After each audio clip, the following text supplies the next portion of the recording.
Hey, welcome home to Cassidy. My name is Stephen Mitchell, and it is a great joy to be here with you, to be able to celebrate what God is continuing to do in and through us, God's church, that we get to continue playing a part, a role in what God has in mind for the kingdom, what God has in mind for the world, and what God is calling us into in this moment. And so I am excited that you have chosen to join us. If you're new here, a special welcome to you. Whether you're in person or online, we're just excited to have you with us, taking a moment, a bit of time to celebrate this God who has given so much to us, who richly deserves our response and our love and our adoration because of all of the grace that He has poured out before us. So if you are new here, we're excited that you're with us. We are excited because we know that God is doing something special. And we want to invite you to join us on a journey to be more like Jesus, a journey to recognize that we're not perfect, but we know the one who is, and that's Jesus. And we want to live and love and be more like Him. And so we want to invite you to that. And it doesn't matter what age you are, whether you're old or young or whatever, you're invited on this journey. And that's one of the reasons why we've been taking some time to celebrate and partner with our Vacation Bible School.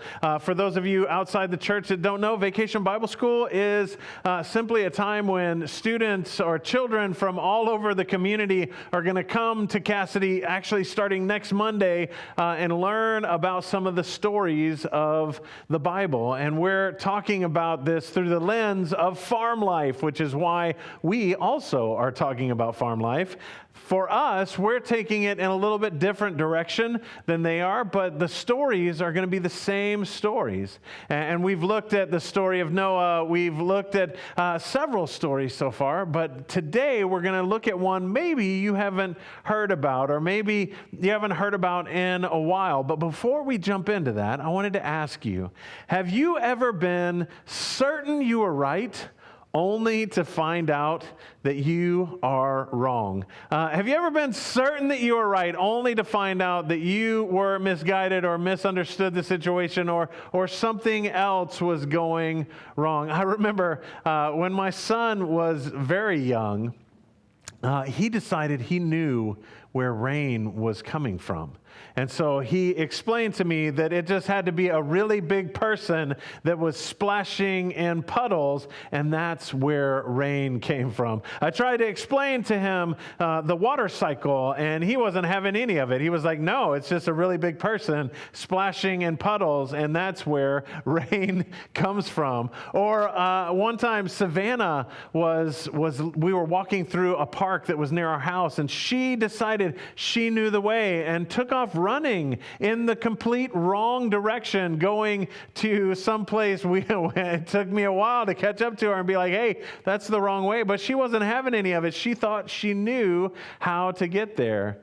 Recently, for me, I discovered that I'd been making tacos wrong my whole life. I thought, wrongly apparently, that you were supposed to make tacos with like hamburger meat, but instead I have found out that tacos should be made with turkey. Who knew?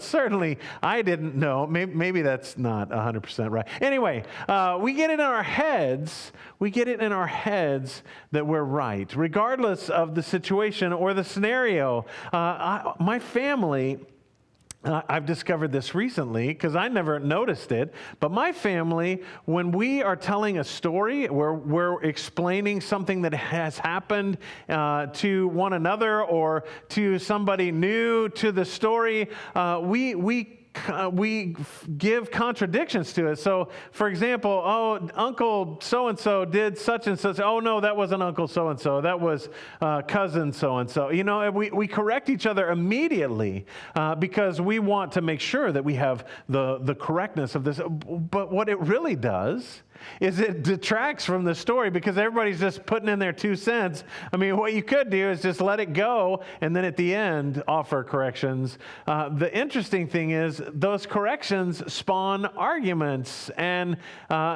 discussion that, no, you're wrong. And we can get angry and upset by that. And it can be hard, especially if we're looking at something that is like a long-held belief, something we were taught when we were little kids, or something that we learned from our parents when we were young that really isn't correct. And it can be hard for us to let go of that. And truly, the problem isn't being wrong, because we've all been wrong a time or two, probably more than that in our lives. The problem isn't being wrong. The problem is the anger that is generated from us being wrong. Our pride gets in the way and we get angry because we're not right. Or even worse, we want to be right at any cost.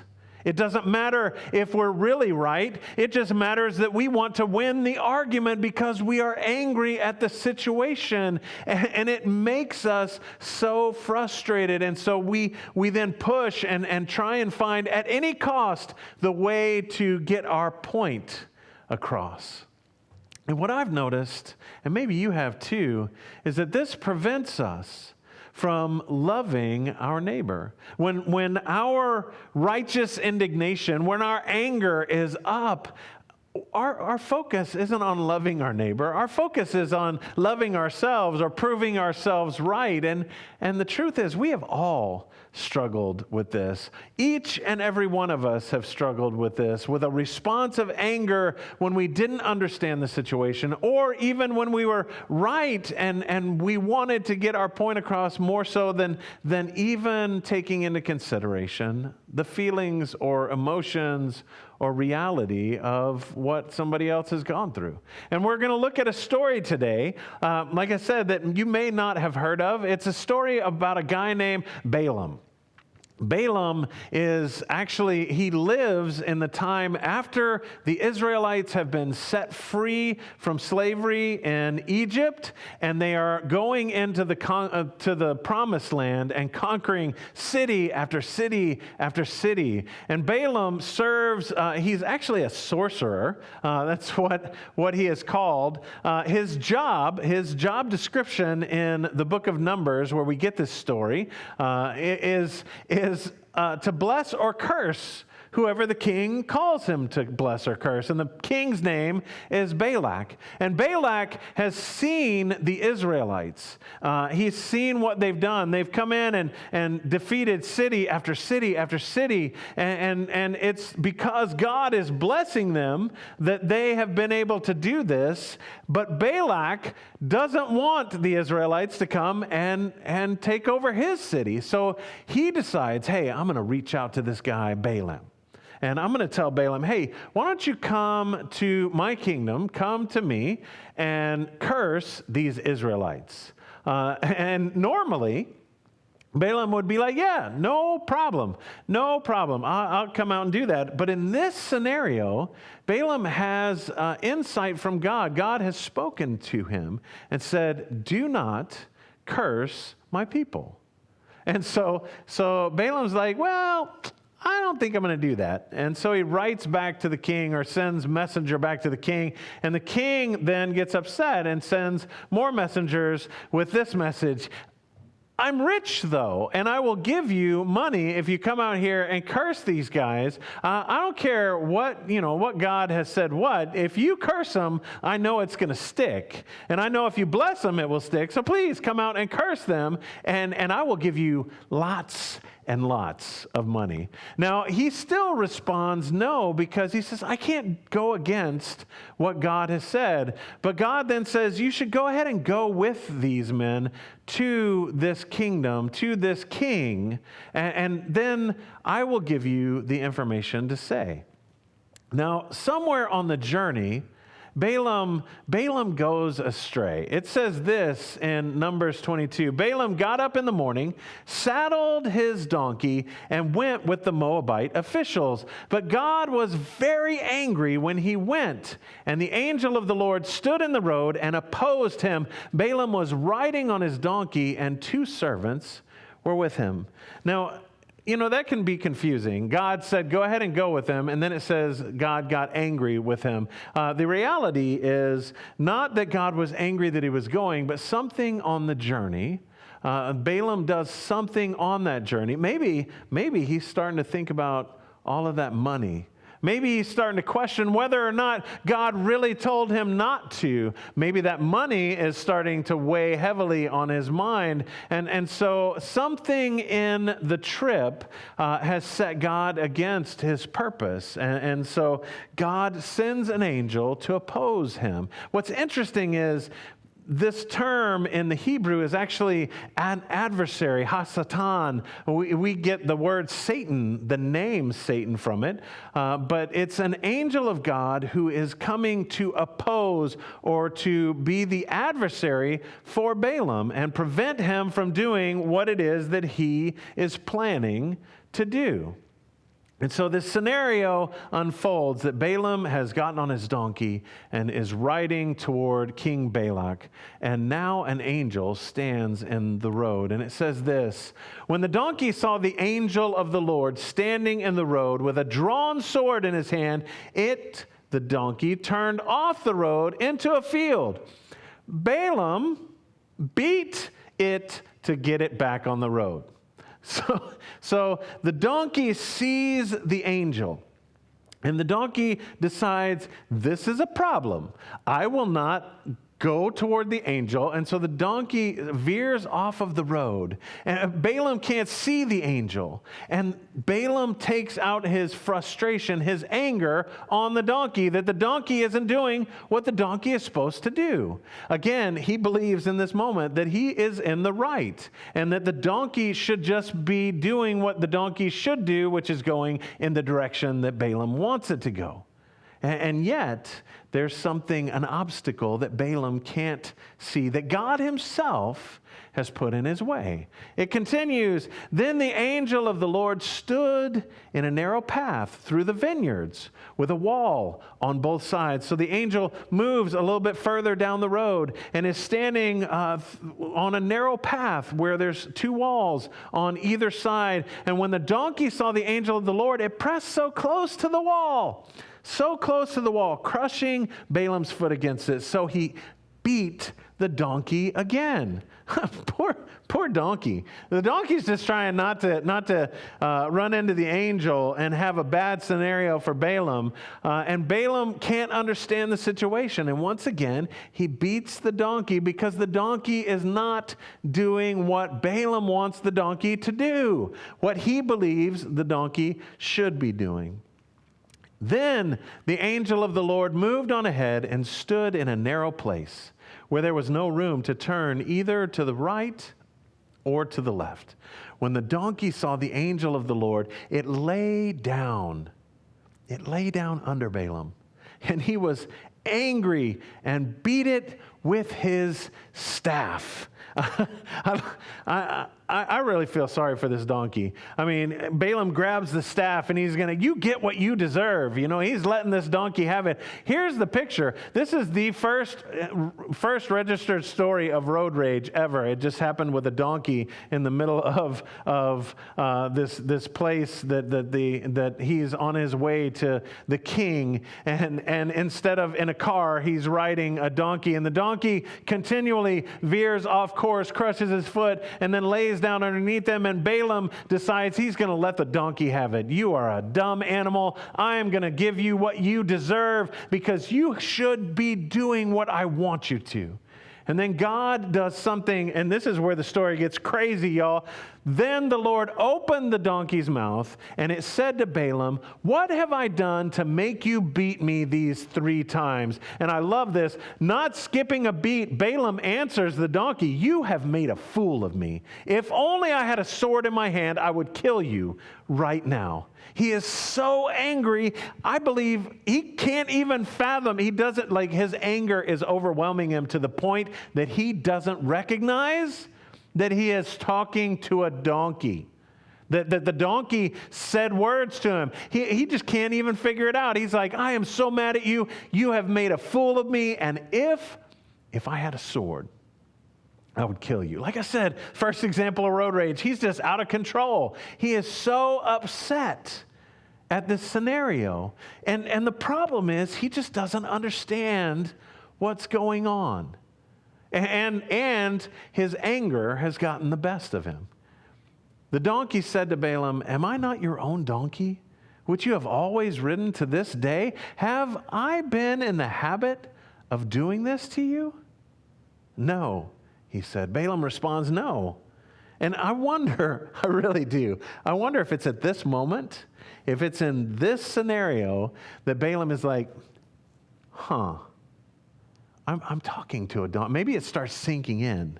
I'm having a conversation with a donkey. Maybe something else is going on here, because normally I don't talk to my donkey and have it respond. Maybe I'll yell at my donkey or converse with my donkey, but it's really me just talking to myself. But in this scenario, this thing is getting really weird. And maybe it's in this moment that Balaam starts to understand that the light starts to dawn, that a new understanding or a new focus is allowed. Then the Lord opened Balaam's eyes, and he sees the angel of the Lord standing in the road with his sword drawn. So he bowed low, face down. He responds in bowing low because he knows now that something else is going on. The angel of the Lord asked him, "Why have you beaten your donkey these 3 times? I have come here to oppose you because your path is a reckless one before me. The donkey saw me and turned away from me these 3 times. If it had not turned away, I would have certainly have killed you by now, but I would have spared it." So the donkey wasn't sparing himself. The donkey was sparing Balaam. And the thing is, Balaam thought he had the whole picture. He thought he had everything figured out. He understood that the donkey was just not doing what the donkey should do, that he was right until he wasn't. He was right until he recognized he wasn't. And I think all righteous indignation ends like this. Maybe not with us speaking to a donkey or talking and conversing with a talking donkey, but maybe us acting like we're talking donkeys. I don't know. The problem is anger is tricky. Anger is tricky because anger presupposes we're right, that we know what's going on better than anybody else, that we understand the situation, that we have a better insight, and it blows by any consequences that we're going to experience. This truly is what I see when I see videos of people experiencing road rage. Their anger overwhelms them. I talked about the donkey being the first example, but we have a serious problem in the world right now where we experience somebody doing something and we want to respond in anger. It's not just being angry, we're enraged by the situation. And we don't care what it's going to cost. You watch people brake checking 18-wheelers like they could stop in time to not smash into your car. But I don't care about the consequences because I am so mad and I am right. And sometimes that gets the best of us. And every time our anger prevents us from loving our neighbor. Our anger is one of the things that prevents us from doing the very thing that Jesus calls us to do. Jesus says, "Hey, I've come here to give my life for you so that you would follow me and love your neighbor as yourself. The two things that Jesus said distills all of the commandments: love God and love your neighbor as yourself. And if we allow ourselves to be overwhelmed by anger, then we steal away the ability that we have to love others where they are. And one of the things that we never want to have happen is for our indignation, our anger, our righteous perspective of ourselves to cause harm to another. And the truth is, sometimes the roadblocks are sent by God so that it would change our focus, so that we can recognize that we're not where we should be, that we're not doing what we should be doing, that we're not experiencing and sharing love and grace the way that we should be experiencing love and grace. Friends, we have a necessity in our lives right now to shift our focus back to God.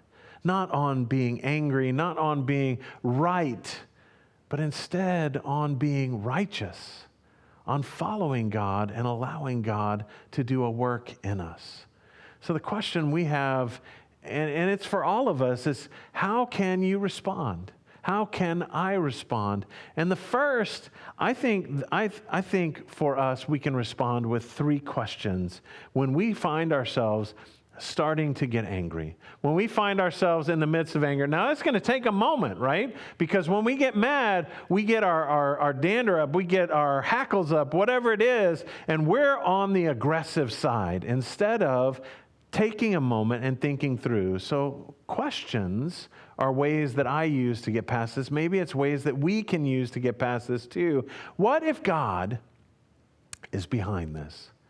What if you took a moment when you get angry and you ask that question? What if God is behind this? And maybe God it's the farthest thing from God being there because it's somebody that's in opposition of God, and you get that. But starting there and saying, what if God is behind this? What if I need to shift my perspective? What if I need to look at this from a different way? What if this offers an opportunity to do something different? And the second is similar to this. How can I honor God with my response to this situation?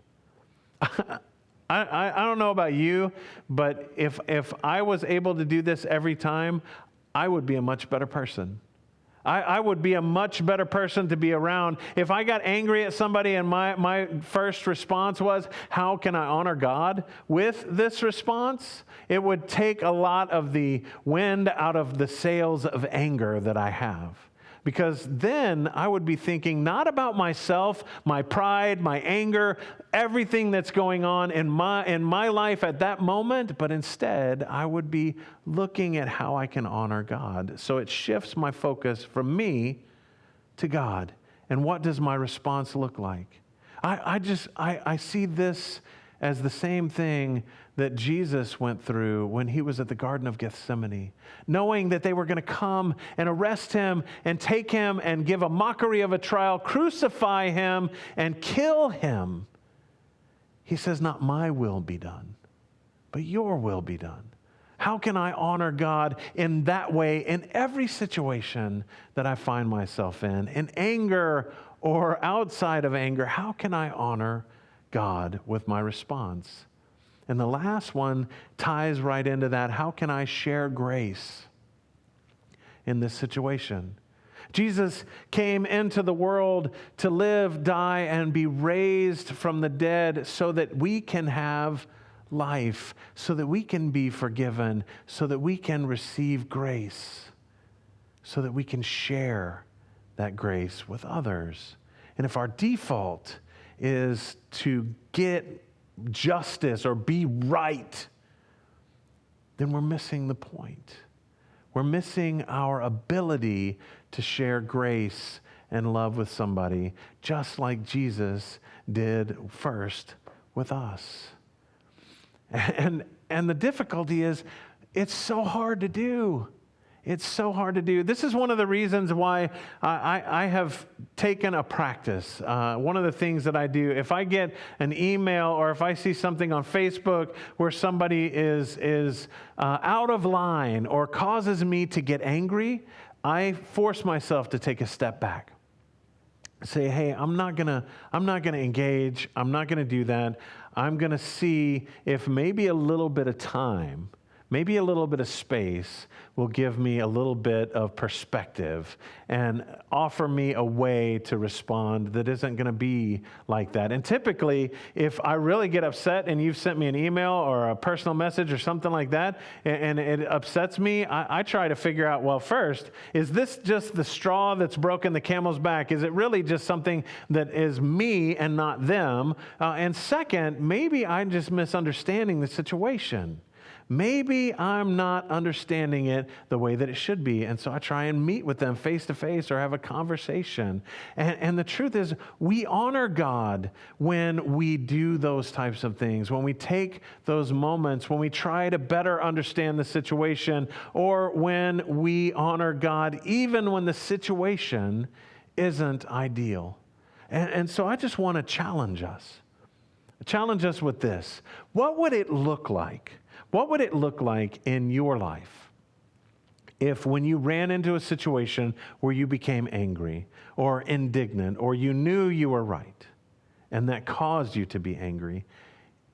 What would it look like if you tried to honor God in that situation? What would it look like in your family, in your marriage?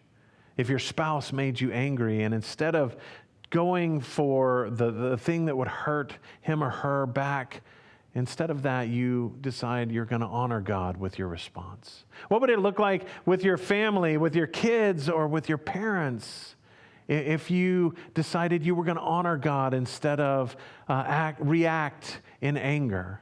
What would it look like in our communities? What would it look like in our nation, in our world, if God's church took this seriously? If we said we're going to honor God instead of honor our own self-indignation or righteous indignation, if we were going to honor God by offering to God that moment and saying, God, how can I be more like Jesus in this? My guess is that your family, that your community, that your world, that our world would look drastically different. That would look drastically different because we would be responding differently in the face of anger. Let's pray.